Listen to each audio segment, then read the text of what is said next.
आतून कीर्तन वरून तमाशा अशी पठ्ठे बापूराव यांनी तमाशाची व्याख्या केली आहे। तमाशातून समाज प्रबोधनही केलं जातं। याचबरोबर आज वारकऱ्यांच्या सेवेसाठी तमाशागीर मंडळी पुढे आली आणि चौफुल्यात रंगली तमाशा आणि कीर्तनाची अनोखी जुगलबंदी। पूर्वी करमणुकीच्या केंद्रासाठी चौफुला प्रसिद्ध होता, मात्र अलीकडच्या काळात ही केंद्र बंद झाली आहेत। शेजारच्याच वाखरी गावात अनेक वर्षांपासून हे केंद्र सुरू आहे। यातल्या न्यू अंबिका कला केंद्रातील 200 कलावंतांनी संत तुकोबारायांच्या पालखी सोहळ्यात लावणी अभंगाच्या कार्यक्रमांचं सादरीकरण केलं। यावेळी जेवणाच्या पंक्तीही झडल्या। जे भक्त लोक असतात त्यांच्यासाठी आम्ही एक लावणीचा कार्यक्रम फ्रीमध्ये आणि भावगीत पंढरीचे गाणे अशी जुगलबंदी करून त्यांचं एक मनोरंजन बी फुकटमध्ये करतो आम्ही। तेही खुश होतात, तेही आशीर्वाद देऊन जातात।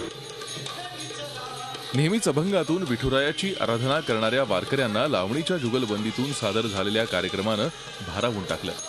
10 कलाकारांचे 2 गट व्यासपीठावर कार्यक्रम करत होते। पण आज नाचल्या ह्यात इतका मोठा आनंद वाटतोय मला की वारकऱ्यांची सेवा करायला भेटते आम्हाला। आज एवढ्या लावण्या सादर करायला भेटल्या आम्हाला, त्यांचं मनोरंजन करायला भेटलं, आम्हाला खूप आनंद झाला।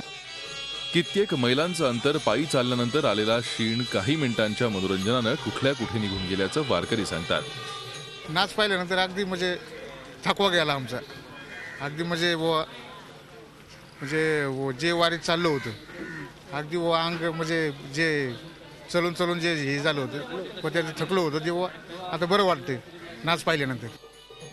या भक्तिगीतानं कार्यक्रमाची सांगता करताना हातात भगवी पताका घेतलेल्या नर्तकीही विठुरायाच्या नामस्मरणात देहभान विसरून विठुरायाशी एकरूप झाल्या।